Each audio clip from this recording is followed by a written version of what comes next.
বিদায় ইৰফান খান। আজি আপুনি মই সকলোকে কন্দুৱাই ইৰফান খানে আমাৰ মাজৰ পৰা বিদায় লৈছে। আজি তেওঁৰ বিয়োগত সকলো মৰ্মাহত। DY 365 আজি এই বিশেষ অনুষ্ঠান তেওঁক শ্ৰদ্ধাঞ্জলি দিবৰ বাবে আয়োজন কৰিছো। বিদায় ইৰফান, এই বিশেষ অনুষ্ঠানৰ সৈতে ষ্টুডিঅ'ত মই মনীষা। মানিবলৈ টান ইৰফান খান আৰু নাই। আমাৰ সময়ৰ অন্যতম যশস্বী অভিনেতা ইৰফান খানে আজি পুৱা শেষ নিশ্বাস ত্যাগ কৰিলে মুম্বাইৰ কোকিলাবেন হাস্পাতালত। 53 বছৰ বয়সত দুৰাৰোগ্য ৰোগত আক্ৰান্ত ইৰফান খানৰ মৃত্যুত আজি শোকস্তব্ধ হৈ পৰিছে সমগ্ৰ বলিউড। ম্ৰিয়মান হৈ পৰিছে তেওঁৰ কোটি কোটি অনুৰাগী। हेलो भाइयों बहनों, नमस्कार। मैं इरफान। मैं आज आपके साथ हूं भी और नहीं भी। एक बार तो यूं होगा, थोड़ा सा सुकून होगा, न दिल में कसक होगी न सर में जुनून।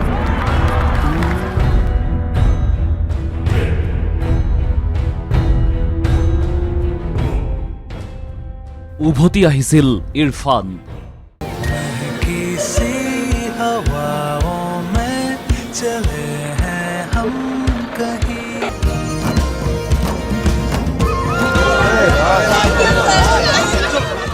আহিয়েই লিখিছিল জীয়াই থকাই জীৱনৰ লক্ষ্য হোৱা উচিত। कहावत है, when life gives you lemon, you make a lemonade। बोलने में अच्छा लगता है, पर सच में जब जिंदगी आपके हाथ में नींबू थमाती है ना, तो शिकंजी बनाना बहुत मुश्किल हो जाता है।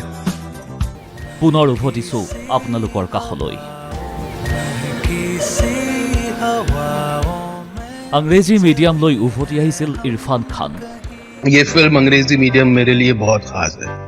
পিছে লকডাউনৰ বাবে ছবিঘৰত নচলিল ইৰফানৰ अंग्रेजी মিডিয়াম।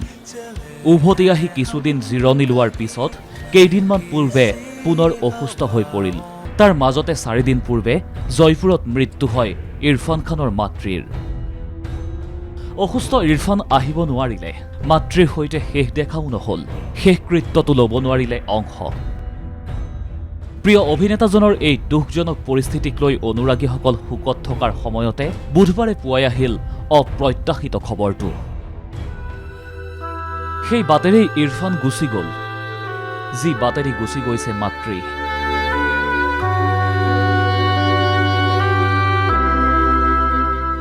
কোকিলাবেন হাস্পাতালত শেষ নিশ্বাস ত্যাগ কৰে ইৰফান খানে। মঙলবাৰে ভৰ্তি কৰোৱা হৈছিল ইৰফানক ICUত। যোৱা 24টা ঘণ্টা ইৰফান আছিল এদল বিশেষজ্ঞ চিকিৎসকৰ নিৰীক্ষণত। এইসকল চিকিৎসকৰ শেষ চেষ্টা অথলে গ'ল। জীয়াই থকাটোৱেই জীৱনৰ একমাত্ৰ লক্ষ্য বুলি নতুন জীৱন আৰম্ভ কৰা ইৰফান খান নিয়তিৰ ওচৰত হাৰি গ'ল।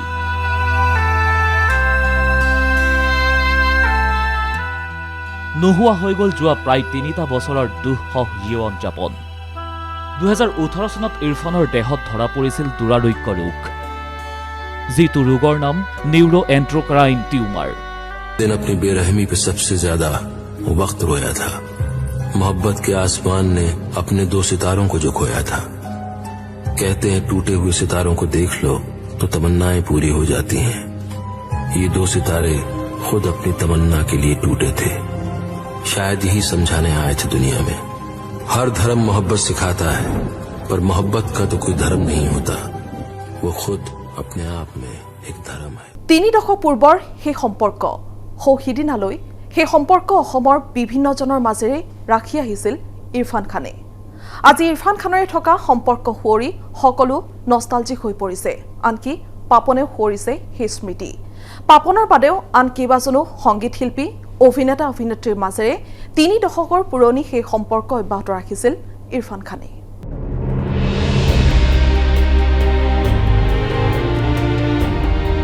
মৃত্যুঞ্জয়ৰ ধনবৰ ইৰফান। প্ৰায় 3 দশক পূৰ্বৰ অসমৰ সৈতে ইৰফান খানৰ সেই সম্পৰ্ক কিন্তু সিদিনালৈ অব্যাহত আছিল।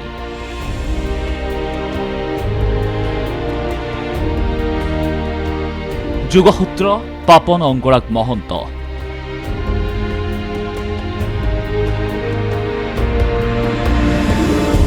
পাপনৰ সৈতে প্ৰায় 20 বছৰীয়া সম্পৰ্ক ইৰফান খানৰ। দুয়ো একেলগে কাম কৰিছে কেইবাখনো ছবিত। ইৰফানৰ বাবে পাপনে কেইবাটাও গানত মিউজিক দিছে, কণ্ঠ দিছে।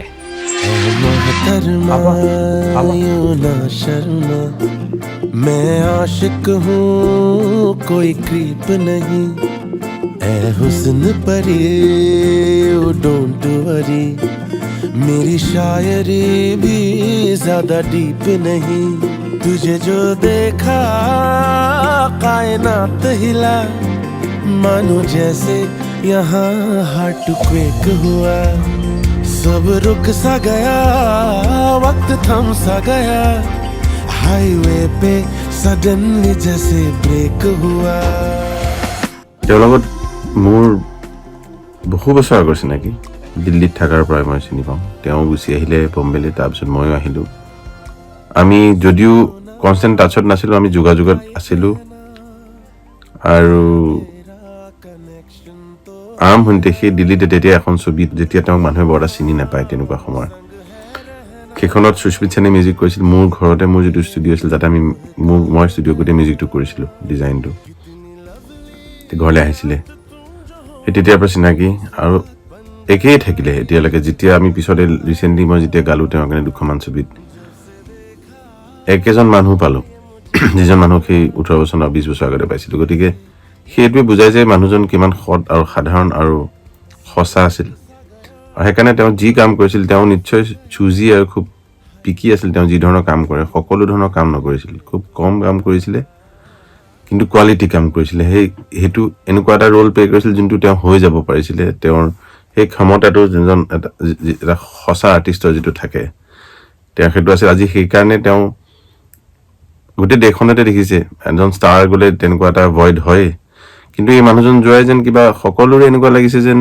নিজৰ কোনোবা গ'ল কিবা যেন আপোন নিজৰ কোনোবা যেন গ'ল সেই ক্ষমতাটো এজন এক্টৰ এজন আৰ্টিষ্টৰ যিটো আছে সেইটো তেওঁ আই থিংক চবতকৈ ওপৰত আছিলে বহুত মানে খুব কম এনেকুৱা আজিৰ যুগত শিল্পী আছে যি নিজৰ আৰ্টটোলৈ নিজৰ আৰ্ট ফৰ্মটো লৈ ইমান সৎ আৰু ইমান ট্ৰু পাপন অংগৰাগ মহন্ত মুম্বাইত ইৰফান খানক লগ পোৱাটোৱেই জীৱনৰ ডাঙৰ অভিজ্ঞতা মুম্বাইত বহি টেলিফোনত ক'লে পাপনে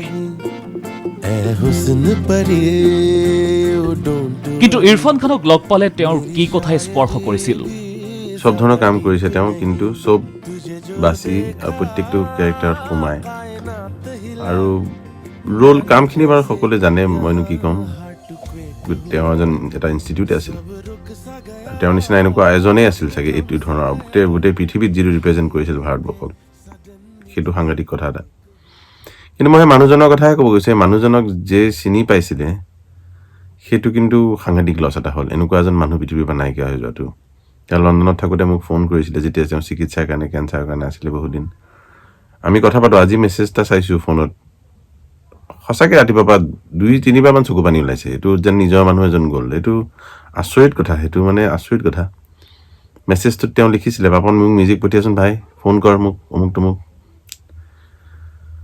তাৰপিছত আজি মেছেজটো দেখিছোঁ তাতে লিখিছে মিলে মে বিছৰে হৈ ভাই বুলি লিখিছিলে মোক সঁচাকৈ মোৰ খুব ভাল পোৱা মানুহ এজন ক্ল'জ মানুহ এজন ভাই এজন নাইকিয়া হোৱা যেন লাগিছে খুব বেয়া লাগিছে মনটো গতিকে আশা কৰোঁ ভগৱানে তেওঁৰ আত্মাটোক শান্তি দিয়ক আৰু তেওঁৰ পৰিয়ালক শক্তি দিয়ক তেওঁক চবেই বৰ মৰমেৰে সদায় মনত ৰাখিব সেইটো ভাল লাগিছে he lived a good life তেওঁ বৰ ভাল জীৱন এটা জীয়াইছে যি এনেকুৱা মানুহ যদি এনেকৈ স্মৰণ কৰে কাৰোবাক তেতিয়াহ'লে নিশ্চয় জীৱনটো সফল ইৰফান খানৰ সংগীতৰ কাম কৰাৰ সৌভাগ্য হৈছিল আন এজন অসম সন্তানৰো তেওঁ অনুৰাগ শইকীয়া বৰ্তমান বলিউডৰ তৰুণ প্ৰজন্মৰ অন্যতম চৰ্চিত সংগীত শিল্পী অনুৰাগে একাধিক গীতৰ সংগীত ৰচনা কৰিছিল ইৰফান খানৰ বাবে কাৰুৱা নামৰ ছবিখনত ইৰফান খানৰ বাবে এই গীতৰ সংগীত ৰচনা কৰিছিল অনুৰাগ শইকীয়াই छोटा सा फसाना किसी को बताना इसे क्या सुनाना चल पड़े हैं जो हम अब कैसा बहाना इसे है निभाना ये सफर है नया कैसे क्या हो गया आगे क्या है आना बेखबर मैं यहाँ बेफिक्र है जहाँ किसे क्या बताना জীৱন দীঘলীয়া নহয় ডাঙৰ হোৱাটো উচিত এই কথাৰ অনুৰণন ইৰফান খানৰ প্ৰতিটো কামতেই যেন প্ৰতিফলিত হয় বলিউডত মাত্ৰ 2 দশকৰ কেৰিয়াৰ অথচ কোটি কোটি অনুৰাগী আজি বহুতেই চকুপানী টুকিছে একেবাৰে নিজৰ মানুহ এজন যেন হেৰাই গৈছে খুব কম সময়তে মানুহৰ মাজত সাংঘাতিক এক স্থান লৈ পেলাইছিল ইৰফান খানে धीरे चलना है मुश्किल तो जल्दी ही सही आँखों के किनारों में बहाने ही सही I am completely shattered and deeply saddened to know about the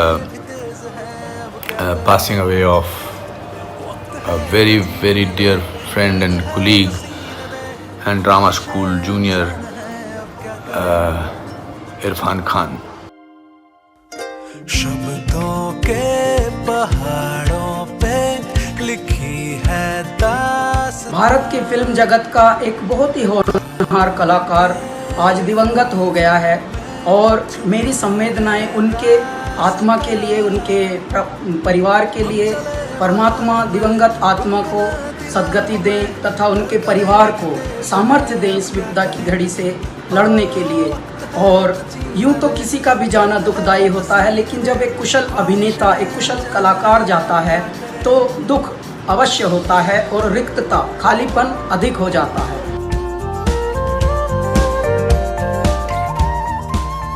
आज सवेरे जब पता चला इरफान भाई हमारे बीच में नहीं रहे बहुत ही दुख हुआ बहुत ही डाउन टू अर्थ बहुत ही वर्सेटाइल एक्टर आज हमने खोया है मुझे मौका मिला उनके साथ काम करने का 2004 में आन मैं नेटवर्क में जहाँ पे वो विलन थे बहुत अच्छा लगा मुझे उनके साथ काम करके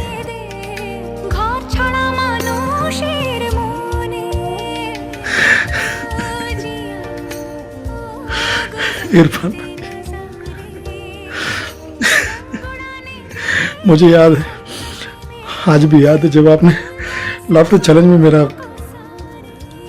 परफॉर्मेंस देखा था और मैंने जब आपकी आवाज़ निकाली थी तो आपने मुझे फ़ोन करके कहा था कि यार तूने तो मुझे स्टार बना दिया इरफान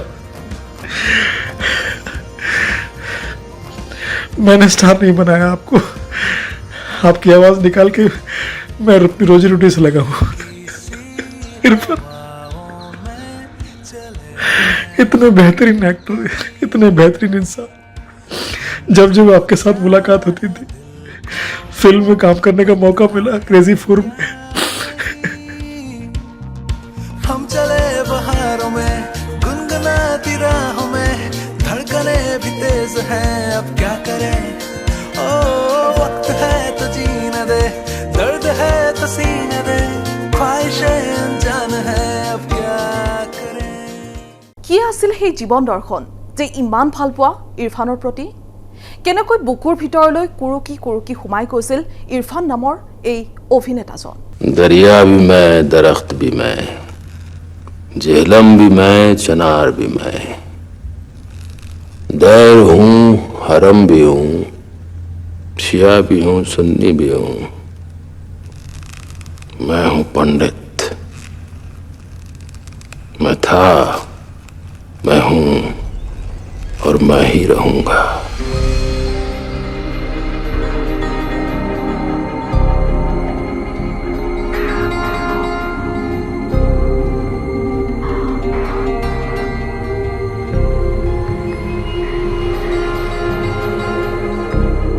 টায়াৰৰ ব্যৱসায় কৰিছিল ইৰফান খানৰ পৰিয়ালে ক্ৰিকেটাৰ হোৱাৰ সপোন দেখিছিল ইৰফান খানে প্ৰথম শ্ৰেণীৰ ক্ৰিকেট খেলাৰ সুযোগ পাইছিল 23 অনূৰ্ধ্ব চিকে নাইডু ট্ৰফি খেলাৰ সুযোগ তাৰ পিছতে এদিন জীৱনে ট্ৰেক হলালে এমএ পঢ়ি থাকোতেই বিশেষ জলপানী পাই দিল্লীৰ নেশ্যনেল স্কুল অফ ড্ৰামাত নামভৰ্তি কৰিলে এনএছডিৰ পৰা ওলাই ইৰফান হৈ পৰিল আপোনাৰ মোৰ প্ৰিয় অভিনেতা ইৰফান খান एक बार रेस शुरू हो गई फिर आप आगे हो के पीछे हो रेस को पूरा करना पड़ता है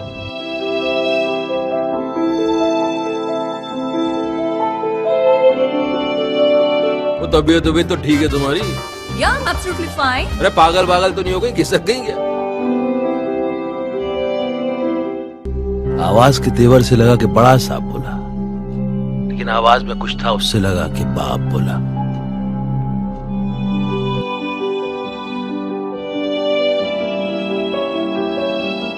मेरे बेटे को तुम लोगों ने हजारों टन सीमेंट कारा पत्थर के नीचे रौन डाला।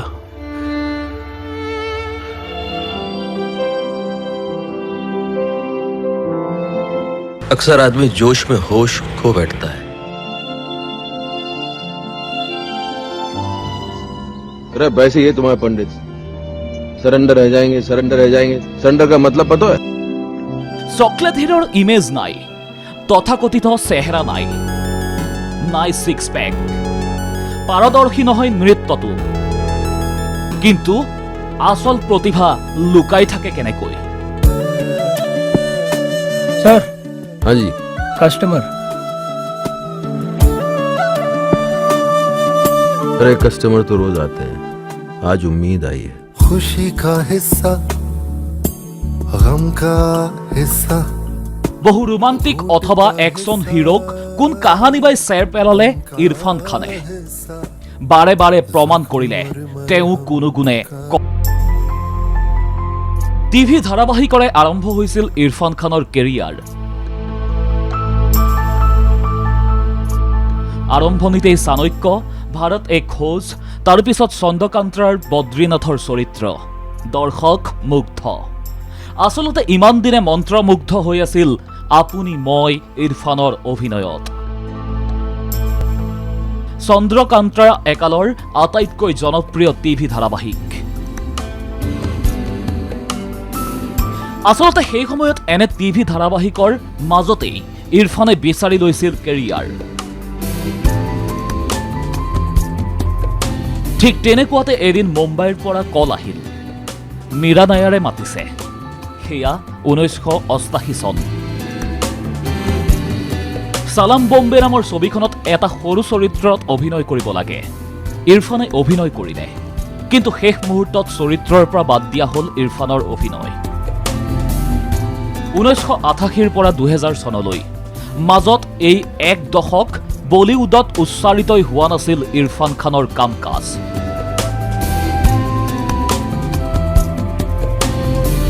2001 চন মুক্তি পালে ৱাৰিয়ৰ ছবি।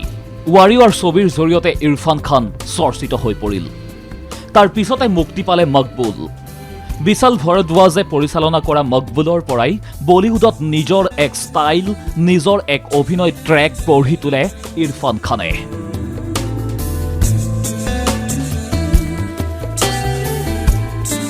তাৰ পিছত ক্ৰমে Rog, Haasil, Life in a Metro', The Namesake, Slumdog Millionaire, Jurassic Park আদি বিখ্যাত আৰু জনপ্ৰিয় ছবিবোৰ।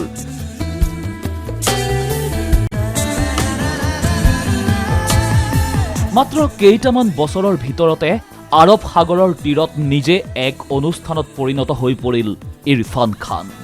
बहुत गलत सोचता था मैं कि तुम अब बड़े आदमी बन गए होगे तो सब कुछ भूल भागे होगे। मैं भूल गया। गांव से भागा तो बहुत मुश्किल है। हाथ खाली, सर पर जिम्मेदारी, नया बसेरा, अनजान जगह, ये घर कारोबार खड़ा करते करते बहुत समय गुजर गया यार। और फिर साले तो इतनी तेज से ऊपर गया कि मैं आजकल करता रहा, लेकिन तू बहुत आगे निकल गया यार। अब तुझे बता, हमारी तो इतनी सीख जमीन थी और बा को तू हड़प गया। माफ कर दो पान सिंह। अब तू बेजमीन जोत लेगो का? अरे अपनी जमीन वापस ले, हमारी जमीन भी ले ले, पर हमें माफ कर। हमारे माने तेरे का बिगाड़ो जो तुम को बंदूक के बढ़ते मारो है? हमारी बूढ़ी माँ को तो बंदूक के बढ़ते मारो। गलती हो गई, माफ। বাৰে বাৰে অভিনয়ৰ ধাৰা ভাঙিছে ইৰফান খানে। এফালে যদি পাঞ্চিং টুমৰ, আনফালে লাঞ্চ বক্সৰ দৰে ছবি। এফালে যদি কৰিব কৰিব ছিংগল, আনফালে হিন্দী মিডিয়াম। চৰিত্ৰ হলেই হ'ল, যিকোনো চৰিত্ৰৰ সৈতে একাত্ম হৈ পৰে ইৰফান খান। ইৰফানৰ দৰে একোটা চৰিত্ৰৰ সৈতে ইমান সহজ আৰু সাৱলীল কোনো হ'বই নোৱাৰে। পিকু, বিল্লু, সাতখুন মাফ, হেডাৰ, তেলৱাৰ, মাদাৰী, ব্লেকমেইল আদি ছবিয়েই তাৰ প্ৰমাণ আছে। কি অনবদ্য ইৰফানৰ অভিনয়। सद्दा हम ऊपर आकर भी जवाब लेंगे। हाँ बोल सरपंच, पुलिस से मुखबरी की तुमने? कहा मुखबरी तुमने की? कहू जैसा हमारा बड़ा भाई मातादीन पुलिस की गोली से मारा गया। एक बात समझो, बे 9 गुर्जर जो हमने मारे, इनका मरना जरूरी था। निहत्ते थे लेकिन निर्दोष नहीं थे। बाकी 5 सिंह हत्यारा नहीं है। সকলো সমালোচকৰে প্ৰিয় আছিল ইৰফান খান। সৰ্বস্তৰৰ দৰ্শকৰ প্ৰিয় আছিল ইৰফান খান। বক্স অফিচৰো যেন প্ৰিয় আছিল ইৰফান খান। হলিউডতো ইৰফান খানৰ প্ৰতিভাৰ ব্যাপ্তি। লাইফ অফ পাই, জুৰাছিক ৱৰ্ল্ড, ইনফাৰ্লো আদি ছবিৰ জৰিয়তে ইৰফান খানে প্ৰমাণ কৰি থৈ গৈছে তেওঁৰ অভিনয়ে কেতিয়াবাই দেশ আৰু সময়ৰ সীমা অতিক্ৰম কৰিছে। নামজাৰ ইৰফান খান।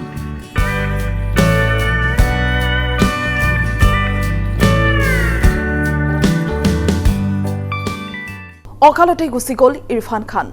এই মৃত্যুৱে যি শূন্যতাৰ সৃষ্টি কৰিছে সেই শূন্যতা কোনেও পূৰাব নোৱাৰে। Steven Spielberg, Scarlett Johansson, Leonardo DiCaprio. এই বিখ্যাত নামকেইটা এই মুহূৰ্তত চৰ্চিত হোৱাৰ কাৰণ ইৰফান খানে এওঁলোকক প্ৰত্যাখ্যান কৰিছিল।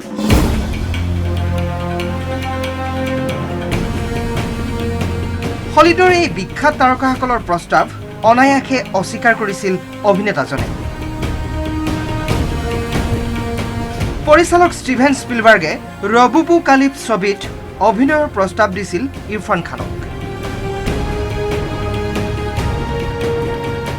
হলিউডৰ অন্যতম তাৰকা অভিনেত্ৰী স্কাৰলেট জনসন হ'লহেঁতেন ইৰফান খানৰ নায়িকা। প্ৰথমে সঁহাৰি দিলেও এদিন হঠাৎ ষ্টিভেন স্পিলবাৰ্গৰ প্ৰস্তাৱ উভতাই দিলে ইৰফান খানে। জনালে তেওঁ এই ছবিত অভিনয় নকৰে। কিন্তু কাৰণ কি? চৌদিশে হুলস্থুল লাগিল। ইৰফান খানে এদিন নিজে ক'লে, বহুত ডাঙৰ সুযোগ আছিল বুলি মোক কৈছিল, মোৰ মনে নক'লে, বছ প্ৰত্যাখ্যান কৰি দিলোঁ। এয়া আছিল চিধা আৰু স্পষ্টবাদী ইৰফান খান। 2016ত ইৰফানলৈ প্ৰস্তাৱ আহিছিল অস্কাৰ বিজয়ী পৰিচালক ক্ৰিষ্টফাৰ নোলানৰ পৰা। নোলানৰ ছায়েন্স ফিকশ্যন ইণ্টাৰষ্টেলাৰত অভিনয় কৰিব লাগে। নোলানকো অস্বীকাৰ কৰি দিলে ইৰফান খানে। অভিনয় নকৰিলে ইণ্টাৰষ্টেলাৰত। এইবাৰো কাৰণ সোধা হ'ল। একেই মুখভংগী, মন খোলা, একেই হাঁহিৰে ইৰফান খানে কাৰণ জনালে। সময় উলিয়াব নোৱাৰিল। নোলানৰ ছবিত অৱশ্যে অভিনয় নকৰাৰ আক্ষেপ থাকি যাব। এনেদৰে হলিউডৰ বহু ছবিৰ অফাৰ অস্বীকাৰ কৰিছিল ইৰফান খানে। অস্কাৰ জয়ী লিওনাৰ্ডো ডি ক্যাপ্ৰিঅ'ৰ সৈতে অভিনয় কৰাৰ সুযোগ পাইছিল, সেয়াও অস্বীকাৰ কৰিলে। মুঠতে তেওঁৰ মুখৰ হাঁহিটোৰ দৰেই ৰহস্যময় হৈ থাকিল ইৰফানৰ পচন্দৰ বিষয় বাছনি। ছবি অথবা পৰিচালক যিমান ডাঙৰ নহওক কিয়। 3 খানৰ বাদে বলিউডত এটা সময়ত ইৰফান খানৰেই দপদপনি চলিছিল। 3 খানৰ বিপৰীতে গৈ ইৰফান খানে নিজা ষ্টাইলত গঢ়ি তুলিছিল এখন নিজা পৃথিৱী। আৰু সেই পৃথিৱীৰ পৰাই নাটকীয়ভাৱে হ'লেও বাৰে বাৰে শ্বাহৰুখ, সলমান আৰু আমিৰ খানক প্ৰত্যাহ্বান জনাই আছিল ইৰফান খানে। कहाँ जा रहे हैं आप इरफान भाई? एक मिनट रुकिए। अरे वेट ना, व्हाट हैपेंड? जाने दीजिए यार। इरफान भाई what happened? Hello, leave it यार। लीव मतलब what? मैं पतंगबाजी छोड़ के यहाँ आया, थोड़ा आपने बुलाया, मैं आया इसलिए आया। Thank you came. आप वही क्या हुआ इरफान भाई? नहीं, आपने अपनी फिल्मों का, अपनी तरह की फिल्मों का बुफे लगा दिया। What about our lunch box? नहीं ऐसा नहीं है इरफान भाई, ऐसा कहाँ बोला मैंने? हमने भी लाइफ वाली फिल्में की हैं, राइट? हमने भी लाइफ वाली फिल्में की हैं, Life in a Metro, Life of Pi. Fantastic, Life of Pi. आप ऊपर आए ना भाई, आप क्यों गुस्सा हो रहे हैं? आप इधर आए, गुस्सा आप ही संभालिए ऊपर। नहीं, कितना अच्छा पहना हुआ है सब कपड़ा। আৰু সেই প্ৰত্যাহ্বানেই তেওঁক লৈ গৈছিল সাৰ্বজনীন সাৱললিতাৰ ফালে। অৰ্থাৎ ক'ব পাৰি শ্বাহৰুখ, সলমান অথবা আমিৰতকৈও কোনো গুণেই কম জনপ্ৰিয় নহয় ইৰফান খান।